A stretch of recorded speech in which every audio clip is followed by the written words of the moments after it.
वा दिलीपजी, छान. कुंदनलालजी सहगल आजच्याच दिवशी 1904 मध्ये त्यांचा जन्म झाला. त्यांचे वडील अमरचंद आणि आई केशरबाई हे दोघं जम्मू काश्मीर मधले रहिवासी होते. वडील जम्मू काश्मीरच्या राजाच्या दरबारामध्ये तहसीलदार म्हणून कार्यरत होते. आई प्रचंड धार्मिक, हिंदू धार्मिक वृत्तीच्या महिला.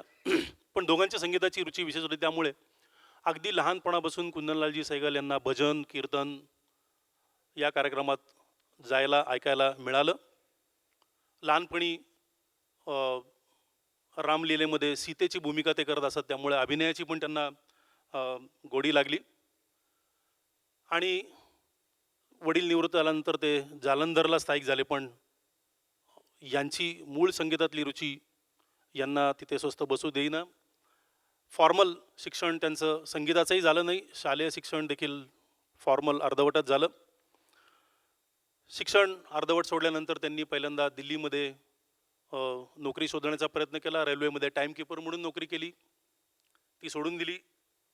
त्यानंतर रेमिंग्टन म्हणून एक टाईपरायटर होता, खूप जणांना आठवत असेल आपल्यापैकी. त्याचं सेल्समन म्हणून त्यांनी काम केलं. भारतभर फिरण्याचा संधी त्यांना मिळाली, निरनिराळ्या ठिकाणची संगीत ऐकण्याची संधी त्यांना मिळाली. पण त्यातही त्यांचं मन रमलं नाही. नंतर शिमल्यामध्ये हॉटेल मॅनेजर म्हणून काही काळ त्यांनी नोकरी केली. 1930 मध्ये प्रसिद्ध संगीत दिग्दर्शक हरिश्चंद्र बाली यांनी त्यांना पहिल्यांदा कलकत्त्याला नेलं आणि न्यू थिएटर्स ही जी चित्रपट निर्मिती करणारी संस्था होती, त्यातले RC बोराल यांच्याशी त्यांची ओळख करून दिली. अर्थात इथे त्यांचं सूत लगेच जुळलं. दरमहा 200 रुपये पगारावरती त्यांची नियुक्ती झाली. तिथं त्यांचे अनेक समकालीन गायक म्हणजे KC डे, पंकज मलिक किंवा अजून एक बंगाली पहाडी सन्याल, या सगळ्या लोकांशी त्यांची ओळख झाली. त्यांची प्रतिभा अजूनच खुलत गेली. 1932 मध्ये मोहब्बत के आंसू या चित्रपटापासून सुरू झालेला सांगीतिक प्रवास 1947 साली परवाना नंतर थांबला. एकंदरीत 185 गाणी यांनी रेकॉर्ड केली आहेत KL सहगल. त्यातली 142 फिल्मी आहेत, 42 गैरफिल्मी आहेत.